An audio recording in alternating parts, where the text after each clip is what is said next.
This is part 2 of Genshin vs Wuthering Waves final season. If you haven't watched the first episode, then I hope your father never approves of you being a furry and your waifu gets diarrhea and then die. A big debate in Genshin, not just Genshin but whole gacha community, is why do people play these games? Is it the combat? I think the girls with their nails done now. Or the gambling addiction, or the waifus, or are you the 1993, 1994 blockbuster video game champion? Me personally, I don't even play the game anymore. I just like to watch starving families of gamblers. The open world is why I got into these games, but the combat is why I stayed. The combat in these games is so complex that by the time you learn everything, Dr. Disrespect might no longer be interested in you. And this is not a bad thing, because on the base level, the combat is basic enough to get a new player started, but complex enough to keep an old player hooked. That's why so many old players and content creators are still playing Genshin despite such a lack of content. And Genshin's lack of content is the reason why Wuthering Waves succeeded. That said, let's talk about combat. In both games, characters and enemies have elements, and they deal damage according to the type of element they possess. In Genshin, elements are the base of combat. There are in total 7 elements: Pyro, Hydro, Anemo, Electro, Dendro, Cryo, and Geo. That means 7 different types of damage. But there is also physical. When any element comes in contact with the other, it creates a reaction. Physical damage doesn't have any reaction because it's the same damage as me hitting an orphan. Someone has to give him the parental love he deserves. There are thus many reactions in the game, and we will not go over every single one of them, but we will talk about the complexity that these reactions have. One of the most popular and powerful reaction is Vaporize. It occurs when you shove a C4 up your ass. It occurs when Pyro comes contact with Hydro. Very simple, right? Wrong. If you apply Hydro first and then apply Pyro, it will deal 1.5 times the damage. But if you apply Pyro first and extinguish it with Hydro, you will deal 2 times, back to back 19. You will deal twice the amount of damage. Community has named these reactions as Vaporize and Reverse Vaporize. Now you might be thinking, why would someone apply Hydro first? Because it's doing less damage. You have to also consider that when you are extinguishing the fire, your Hydro character is doing the double damage, not your Pyro one. So if your Hydro character is a support, then it's better for your Pyro character to do 1.5 times the damage than your Hydro doing 2 times. This has to be it, right? Wrong. You have to also consider that it is easier to apply Hydro because there are a lot of characters that can apply Hydro off field and they can apply it faster. And this is all this reaction has to. Wrong. There is also thickness to how much element you apply. Think of it as if you made someone wet. Wait, you can't do that. Imagine you spilled water on your shirt versus someone pushed you into the river. Could be your dad. Maybe he doesn't love you. I don't know. So sometimes enemies can get so wet that you can get 2 reactions back to back. Community named it as elemental gauge theory. Okay, let's move on to wrong. There is also ICD, which refers to internal cooldown. Some characters have a limit set inside their kit of how fast they can trigger a reaction. So each time you apply Pyro on Hydro doesn't mean it will trigger Vaporize every time. But some characters can do it. Hello there. And then there are passives, resonance, weapons, artifacts. This goes deeper than the hole you came out of. And this is the reason why I didn't go over every single reaction.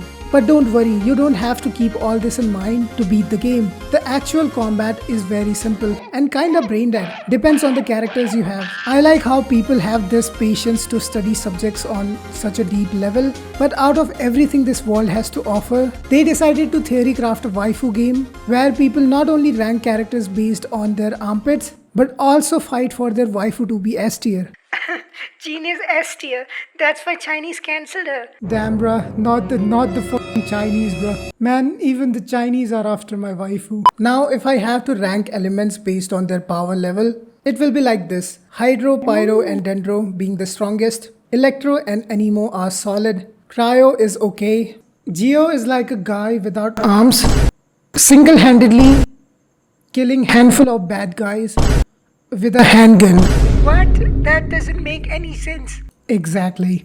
Geo makes no sense. Geo has only one reaction, crystallize. It gives you a shield.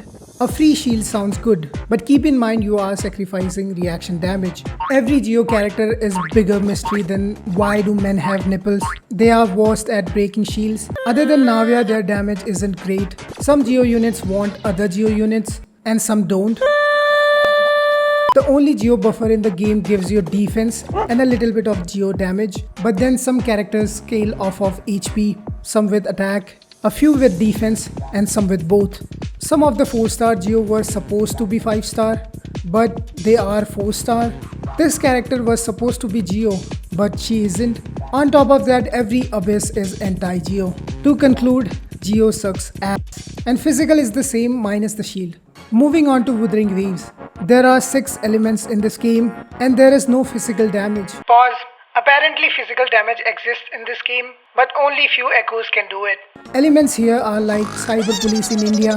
They do absolutely nothing. There are no reactions. The only thing you have to keep in mind is that some enemies are immune or have resistance against same element type, and that's all there is to it. Getting into the game, my only concern was whether there would be any fictional children that people can abuse. My only concern was if there are no reactions, then the combat would be too simple. But they proved me wrong. They have other mechanics to fill in that void. Let's talk about them in character section. Characters in Wuthering Waves are a lot more complicated than Genshin, but let's go over the similarities first. In both games, it's hard to say if a character has a cock or not. Either way, it doesn't matter. No, I don't care what they have. Okay, let's not talk about design. In both games, characters have 3 things in common: a set of basic attacks, a skill, and an ultimate. The names are different, but I will refer to them as skill and ultimate. I forgot to mention this, but ultimates in both games have some differences. Like for example, in Wuthering Waves, all the 4 stars have ultimate animations, while in Genshin, Barbara is the only 4-star character who has burst animation. But the biggest difference is using an ultimate ability in this game stops time, which is very helpful in time-gated challenges. A character's value can come from any of the 3 or all of them at the same time, depending on their kit and their role in a team. For example, Albedo is a dog shit character. His wife and kids are dead. I have been keeping him hostage since he fell off. His basic attacks are basic, so nobody uses them. His skill, when deployed, deals damage whenever an enemy takes damage. That means it's useless against shields, and I use his skill never, because everything in the game can break this thing, and if you build him to use his skill, his ultimate becomes useless. So his value comes from not being in the team. Okay, a good example would be Yai Miko from Genshin and Yinlin from Wuthering Waves. You use their skill, you swap to other characters, and they will damage enemies without being on the field. So their value comes from their skill. Now each character has a role in a team. A DPS, your main source of damage. A sub DPS, either you swap into this character or it does off-field damage. And a support, it could be a buffer, a healer, a shielder, a groper, groomer, grouper. Genshin doesn't specify what role a character has. You have to read to find out. And in Wuthering Waves, what the fuck is even this? I assume she does everything. Reminds me of that one voice line from Lisa. I can be your teacher, your master, or your friend, or all 3 if you want. Another thing in common in both games are passive abilities, and these are there to increase their personal damage or support overall team passively without having to press a dedicated ability button. For example, Farina gives whole team healing bonus. In Genshin, each character has 3 passives, 1 for exploration and 2 for combat. In Wuthering Waves, passives are called inherent skill, and there are only 2 of them, and both of them are combat related. But what differs Wuthering Waves from Genshin is the fucking boba. Even if you combine all that Tivat has to offer, Tauchi will single-handedly crush them with her gravitational pull.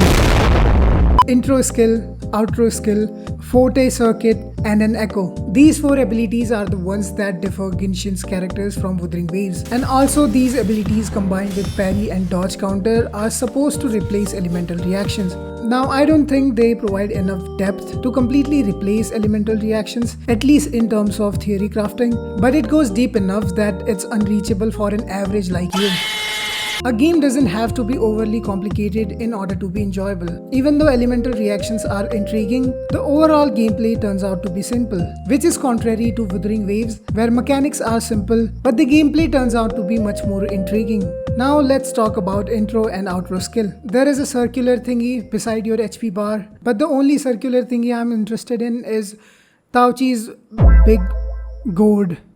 Damn. When you swap characters, this will be consumed and it will trigger outro skill of the on-field character and intro skill of the character you swap to. Now these 2 abilities single-handedly makes this game a quick swap style game. You want to swap between characters to trigger intro and outro skill because not only they deal damage, but some of them buffs other party members. Like Verina's outro skill for example, gives all party members 15% more damage for 30 seconds. Another reason to swap between characters is that they have attacks that will still go through even after swapping characters. Now in the beta version of the game, when a character was doing these swappable attacks, the game considered that character as an on-field unit, which means you were able to do these attacks, swap to another character, use their ability and swap back to the previous character, and you will get the buff from the previous character while keeping your older buffs, which made sense because the character didn't disappear, and this allowed you to get buffs from multiple characters. But this isn't the case anymore. They removed the mechanic. The character doing swappable attack is considered as an off-field unit. I don't know why they did this. It made some characters from S tier to S tier. This also contradicts with the quick swappy style of the game, which made it different from Genshin in the first place.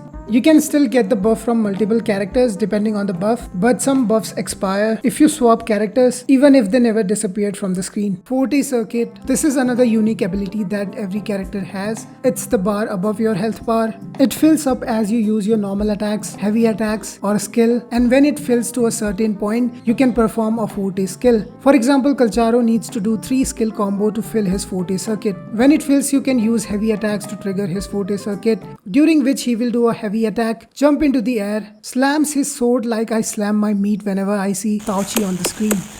Echo. An echo is basically a Pokemon. When you summon them, you transform into them and do a lot of damage or buff your character or give them a shield, or they fight beside you doing a little bit of damage. Echoes were exciting at first, but if you really think about it, they are just normal attacks with different animations. The problem with echoes is only a handful are worth using.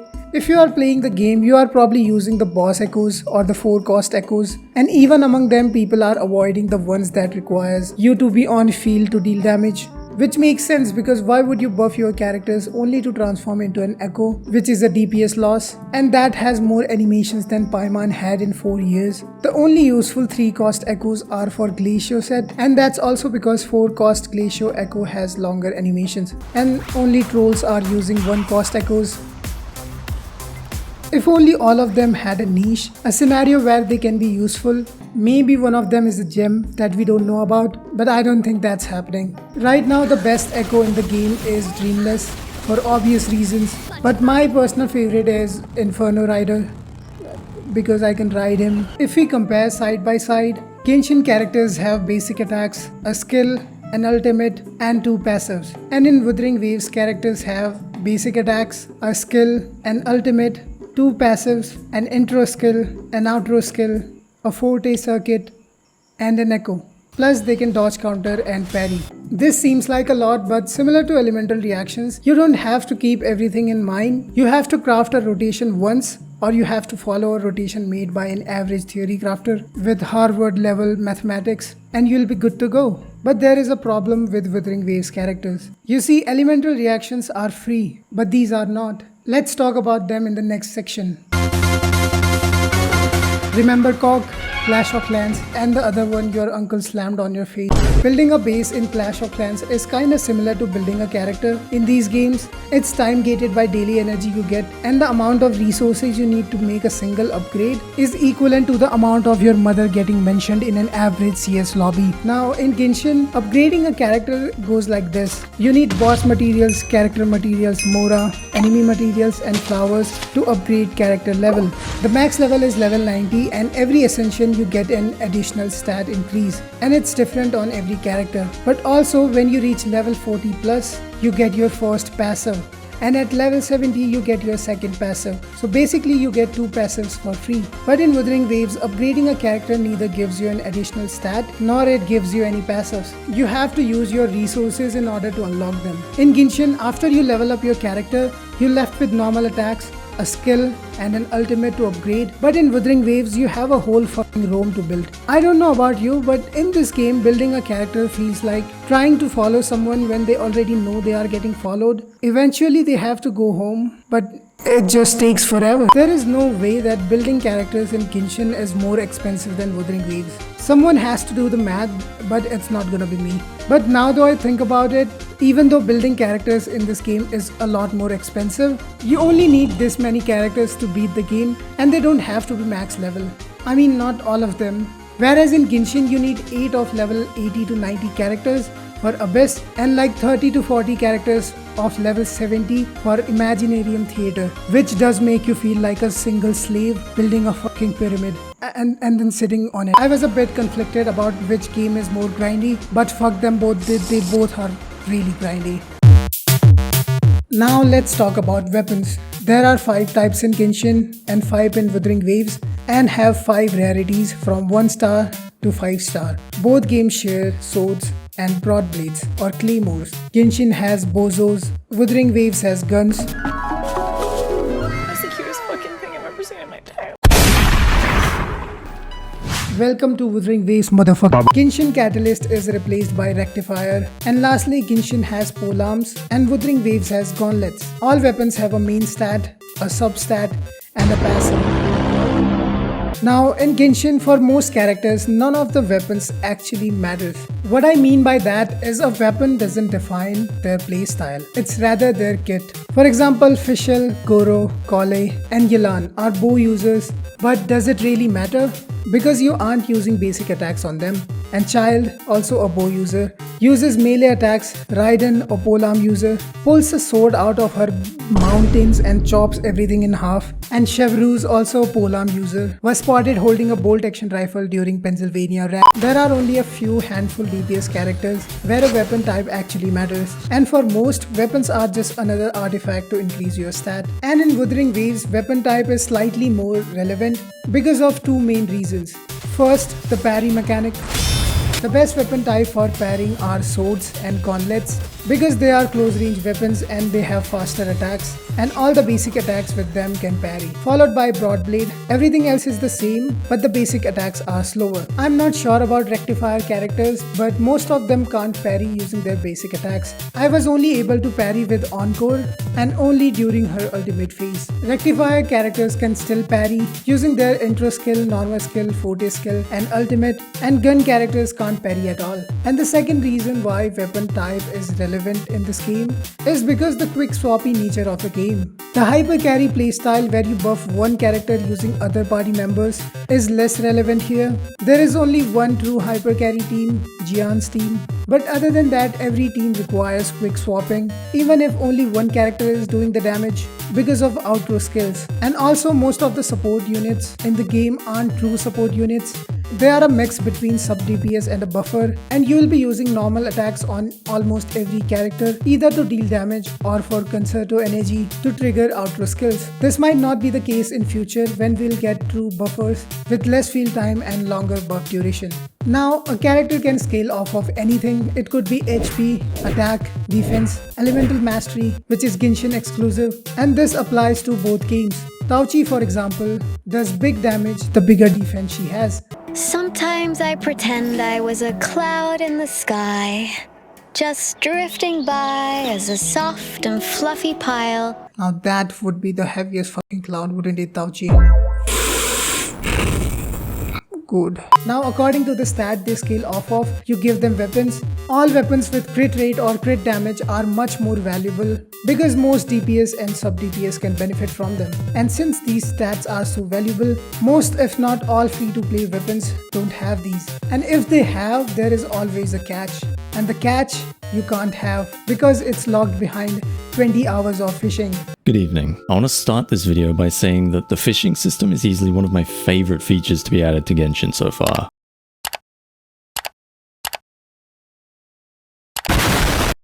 Now Wuthering Waves does give you an option to choose a free 5-star weapon when you reach level 45, and 2 of them have crit stats. On the other hand, Genshin has never given any 5-star for free. To be fair, they give a 4-star weapon or a character every patch through events, and the 4-star weapons in Genshin are much more usable than Wuthering Waves.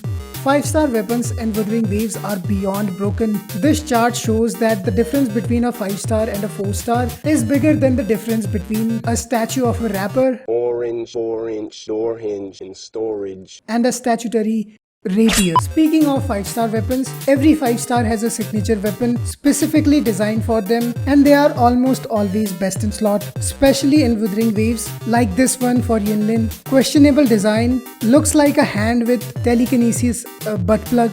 That's why I pulled it out of her. They exist because players have to constantly pull on the banners if they want the best possible option for their characters. In Genshin, some limited event weapons are as good as some of the 5-stars. There are also craftables. In both games, they get outshined by gacha weapons. I have already talked about the only weapon that can compete with gacha weapons, the catch. It's a fishing weapon from Inazuma. Other fishing weapons are just okay. Also, there are racist 4-star weapons in Genshin. They only give you weapon passive if your party members are from Liyue. And the funniest part is Liyue represents China.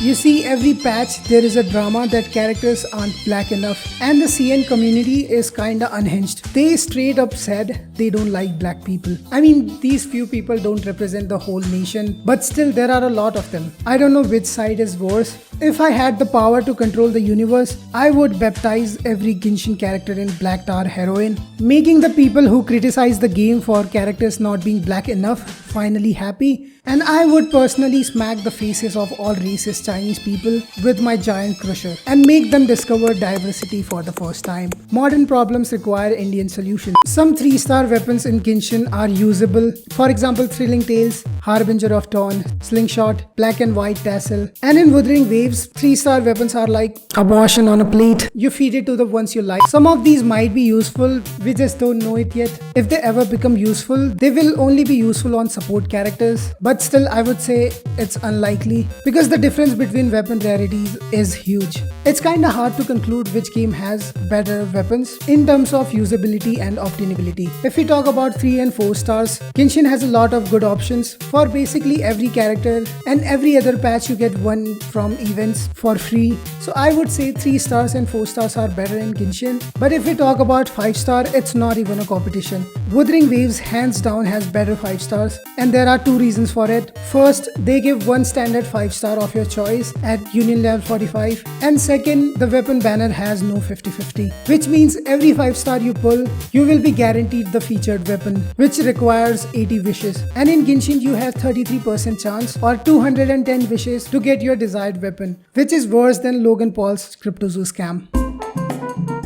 Artifacts and echoes share a lot in common because they are the same thing. In both games, a character can have 5 artifacts. Both have a main stat and a few substats. Shitty substats have one purpose, is to make you feel a little bit excited when you manage to avoid them. And in both games, crit stats are the most valuable for most characters, as well as they have a 2-piece bonus and a set bonus. And now let's talk about the differences. To get the set bonus in Genshin, you need 4 out of 5 artifacts from the same set. So you have one flexible option that you can use from any other set. On the other hand, you need to have all 5 echoes from the same set in order to get the set bonus. In Genshin, 5-star artifacts already have 3 to 4 substats. And when you upgrade them every 4 level, a random substat will increase. If it had only 3 substat, a random substat will be added. When the value of a substat increases, it could either increase by a low, medium or high amount, known as low, mid or high roll. The max level for a 5-star artifact is level 20, which gives you 5 total substat upgrade. Another thing to keep in mind that you will never get the same substat as your main stat. For example, a crit rate circlet can get crit damage substat,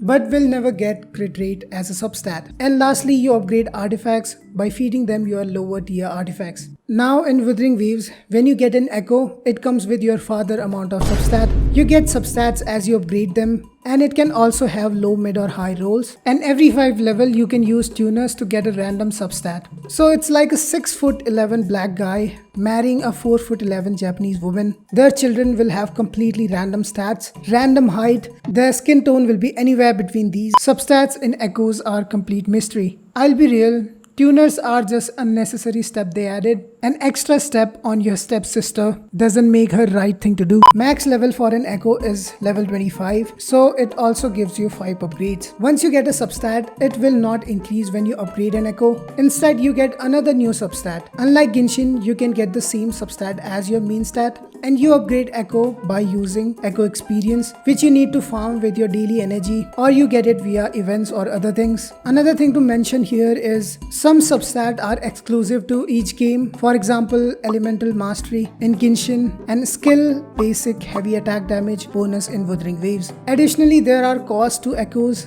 There was another drama regarding 44111 or 43311. Which one is better? It concluded with every gacha creator is a bitch. It concluded with 43311 is the best possible option for damage, and 44111 is easier to farm and can be used while you are farming for 43311. Also, whichever echo you put in the first slot will be your combat echo. Till here, there isn't any game-breaking difference between the two. Artifacts are more predictable since they show the substat, as well as they are more flexible since you only need 4 of them to get the full set bonus. So they are better, right? Wrong. Because of one thing. Obtainability. You see, unlike artifacts, echoes can be farmed without using daily energy. 4 cost echoes are dropped by bosses in the overworld, and you don't need daily energy to farm them. Also, 4 cost echoes can have these 6 main stats, and 2 of them are crit substat. So the chances of you getting a crit echo is 1 by 3. But you can still get unlucky like me. I farmed more than 50 Inferno Riders,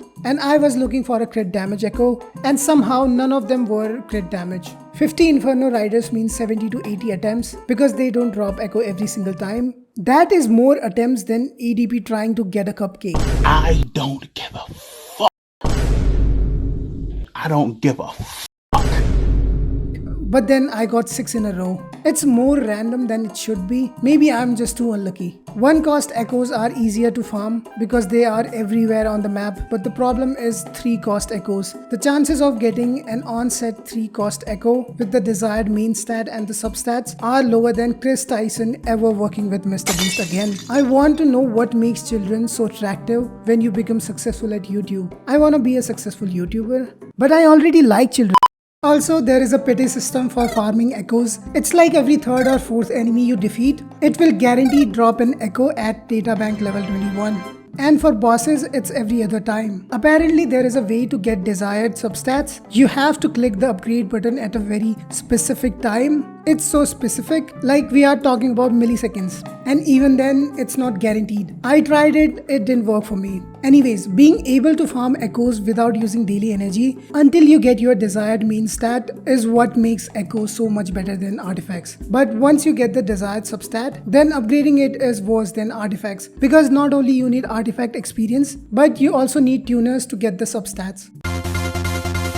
In Genshin, a team can have up to 4 units. Teams are generally built around elemental reactions, and because of elemental reactions, there are a lot of free-to-play friendly teams. For example, National, Hyper Bloom, Mel team with Kaya or Rosaria, Taser team, etc, etc. Even though Genshin never gave a free 5-star, the free 4 stars you get aren't bad at all. I mean, not all of them. However, I don't think at low constellations, you will be able to beat the game with these. Since we are talking about free characters, the main character has 5 different forms: Anemo, Geo, Electro, Dendro, and Hydro. And we will soon get a Pyro form with the release of Natlan. Out of currently available 5, only Dendro MC is good, Anemo is usable, and rest of them are like AI YouTube channels. They make shit look gold. If I have to describe them in 2 words, it will be like this. There you go. Even though most of the teams are built around elemental reactions, the hyper carry playstyle where you don't really care about reactions and where the supports do most of the work but DPS takes the credit is also relevant. In fact, some characters are better when played as hyper carry. For example, Wanderer, Ayaka, Novel, Xiao, and High Constellation Mountain Shogun. Also, because of the introduction of Dendro, there are so many goofy ass teams in this game that theory crafters came up with. For example, fridge teams, hyper fridge teams, air fryer teams, salad teams, and if you don't like salad, there is soup teams, and if you don't like either and you want to eat something else, there is furry teams, cock and ball torture teams. Some of the elements in these teams don't even work with each other on paper. Like Anemo with Dendro doesn't do anything. Cryo with Dendro doesn't have any reaction. But these teams actually work. They are not the best, but they are usable. And I know the names sound random, but there is actually a lot of thought process behind them. For example, soup and salad sounds random, but this is the explanation. Because it was like you're just putting a lot of ingredients in your soup and you're mixing it together. And so when Dendro came out and we had different ways of doing quote-unquote reaction soups, in order to differentiate the kind of reaction soups we're doing, we started calling it different names. And so the one with Hyper Bloom plus Anemo, so when you have an Anemo unit, an Electro unit, a Dendro unit, and a Hydro unit, it's salad because instead of the heat that you applied to the soup, you put some more vegetables in, right? So it's salad. Again, these are the games where people rank their character based on how they think they would smell like. Like, Yeah, bad. he smells like a kid who just freshly came What the fuck? from like a paintball tournament. Oh, okay. Hot take, I think he smells like a 13-year-old girl. Oh, bro, why is this guy playing with fire? I think Tauchi smells like pure fucking protein, bro. I might go full Homelander on this page. On the other hand, teams in Wuthering Waves can have up to 3 characters. Teams are generally built around hopes and dreams. Because of the absence of elemental reactions, there aren't many free-to-play friendly teams, but they make up for it by giving a bunch of free wishes, 2 free 5-star characters, and a free weapon. As of making this video, the main character only has 2 elements, Spectro and Havoc. Havoc MC is amazing. Spectro is good. You might disagree with this statement, but the power level of Havoc MC is similar to that of Dendro MC. This is because when Sumeru was released, everyone considered Dendro MC an insane unit. But then they released Nahida, and Nahida compared to MC is like an infant compared to a puppy. Eating an infant will give you more protein. She power crept her in every department. I believe the same thing will happen in this game when another Havoc carry is released. I apologize if the audio isn't as good because something is wrong with my throat. The side hustle I've been doing isn't really paying off, honestly. I like how in Wuthering Waves they went black, opposite of Genshin. And also look at this art. Lumine is showing her front while Rover is showing her back. You can't make this shit up. They didn't just make a MC, they declared war. Hyper carry playstyle is less relevant here. Remember when I said true supports are missing in this game? I'll give you an example. This is a hyper carry team. But not really. Sanhua here gives a decent amount of basic attack damage bonus, and most of Onco's damage comes from basic attacks. It's because her ultimate enhances her basic attacks, but still a good chunk of her damage comes from her skill. So there is a chunk of damage which is not getting buffed. And if you swap Sanhua for the heavy lady, oh my god, look at them. Look who we have here. A rare visitor. I am an astronomer. Nice to meet you. How do you like these? Those planets, I just can't admire them enough. Oh, glad you found them useful. You're absolutely fucking welcome, ma'am. She gives fusion damage bonus and ultimate or liberation damage bonus to the next character. But again, Encore can't utilize the ultimate bonus fully. Same can be said for Kalcharo teams, Danjin teams. Basically, other than Verena, supports can't buff DPSs entirely. Jian Motifi Verena team is the only team where most of Jian's damage can be buffed. Also, there aren't as many teams in this game due to the lack of characters, especially lack of 4 stars. In Genshin, you can't really put 2 DPSs in the same team without losing overall team DPS. It's like putting 2 women in a room and expecting them to have a baby. It just won't work. But in Wuthering Waves, it somehow works. Don't ask me how. Maybe one of them is a trans woman. It doesn't work with all the DPS characters, but most of them. For example, you can pair Danjin and Havoc MC, or Encore Changli, Encore Chisha, and the gravitational pull of Milky Way galaxy. It doesn't even work properly, but who cares? Because I am only playing this team with one hand. You can even do Encore and Calcharo due to both of them having animation cancelable attacks. Obviously, not all of them will be as effective as 1 DPS and 2 support teams, but it's an option. You always have options. Like right now, you can take a picture of yourself, touching yourself, and post it online and be a millionaire. I mean, what's stopping you?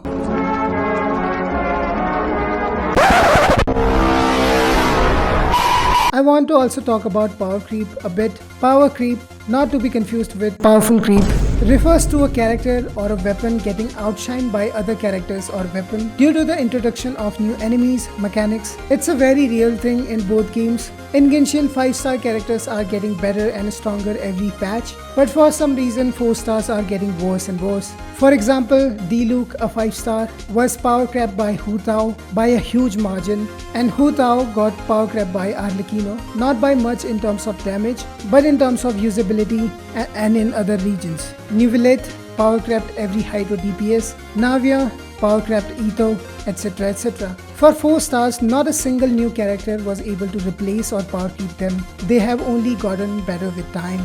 Now, when a character gets power crept, Genshin doesn't buff them directly. The only direct buff was to Zhongli in patch 1.3 due to him being the Archon of China. And they can ignore the whole world, but they can't ignore Chinese people. Anyway, to buff a character, they release other characters. That way players will have to pull on the banners if they want to make the weak character usable. For example, Diluc and his comeback story. I'm Batman. There can be no... Similar to domestic violence in the 80s, Diluc was considered as a very PogChamp unit. Then they released Domestic Violence Act in the early 2000s and it declined in popularity. Some people still enjoyed it though. But then miracle happened with the arrival of Sigmas in the society and it got its relevance back. Be like Sigmas, be the hope for someone, beat your mother. In short, Xianian lets any character plunge and makes them a decent playable unit. Power creep in Wuthering Waves is the same. Calcharo is literally this game's Diluc. He became better with the release of Yinlin, but even with Yinlin, he sucks ass. Speaking of ass, did you wash your face today? Jinshi power crept every DPS. Changli power crept every asset in the game. Widthwise, she has actually beaten Taochi, which I thought was impossible. How could this even happen? But lengthwise, Taochi still sits on top of me. And for 4 stars, not a single have been released since launch, so we don't know. If you are wondering why this section is here and not in the previous video's open world section, it's because every combat mechanic you will be learning is to ultimately fight a boss or boss level enemies. Also, regular enemies can't actually let you see your team's maximum potential. Bosses, probably the most milked concept in the video game industry, are enemies with shit ton of HP that do shit ton of damage. Now, there isn't any perfect amount of difficulty for bosses. It depends on players more than the boss itself, but there are still right or wrong way to do things, in my opinion. Bosses in Genshin are similar to basic enemies in the game. In earlier regions like Mondstadt, bosses have a lot of problems. Cryo Regiswine, for example, has become way too weak as we get more and more characters. It doesn't even feel like a boss anymore. It is attached to the ground, which limits its mobility. All it can do is spin around and throw projectiles at you. It has this, testicle thingy. When you apply enough pyro, it will break and stun the boss. But if you choose not to break it, the boss has damage reduction, and even with that damage reduction, the boss is pretty easy to kill. Not to mention, this poor flower is the most abused boss in the game. Everything wrong you can imagine has happened to this poor thing, and same goes for the every other Regiswine. The difference between this Regiswine and others is that they have higher HP and harder to stun. All these flower bosses feels like a person whose leg is tied to the ground and he's just trying to defend himself while you abuse the shit out of him. I'm not going to go over every single boss, but I will go over the problems I have with the bosses in this game. I talked about this in the last video, that the bosses throw some kind of puzzles at you mid-fight, and I think every boss in the game does that. there is this huge open world with 90% puzzles. When you get tired of it, you want to fight bosses only for them to give you more puzzles to solve. It's like running away from a predator and going back home to your father, and your father is waiting there with these people. Also, some bosses require you to use character with specific element. For example, to defeat Dendro Cube, you need a Dendro character, but for every other cube, you want to avoid running the same element as the cube. What? Why? Another problem with bosses, they don't actually fight you. Instead, they throw projectiles at random directions, and either you have to run away from them or you have to disable some weird mechanics. There are only few bosses that actually fight you and not ignore you like you are some kind of terms of agreement.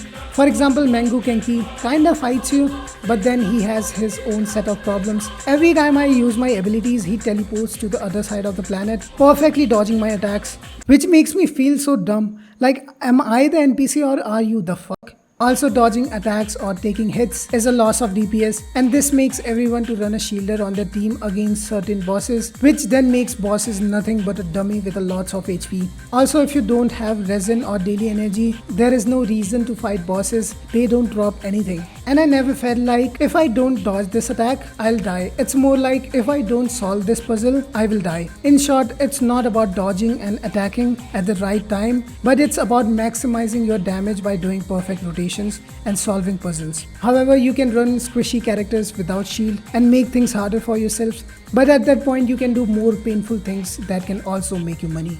One last problem that annoyed so many players over these 4 years was bosses used to take 3 minutes to respawn, which doesn't sound like much, but if you are upgrading a character, you need to fight a boss 15 to 20 times, and this adds up to 45 minutes of waiting, which is equivalent to 2 hentai episodes. But now the respawn time has been reduced to 10 seconds, and it's probably the influence of Wuthering Waves. Now let's talk about bosses in Wuthering Waves. They are exactly how you would expect bosses to be.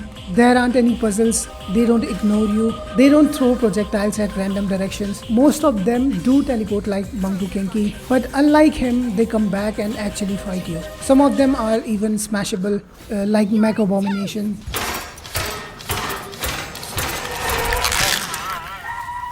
All attacks can be dodged and some can be parried. Parrying attacks will break their poise and eventually stun them. And difficulty wise, they are harder than Genshin, and since they drop echoes, you always have a reason to fight them. But they took it one step further by introducing holograms. Holy Elden Ring in a waifu game.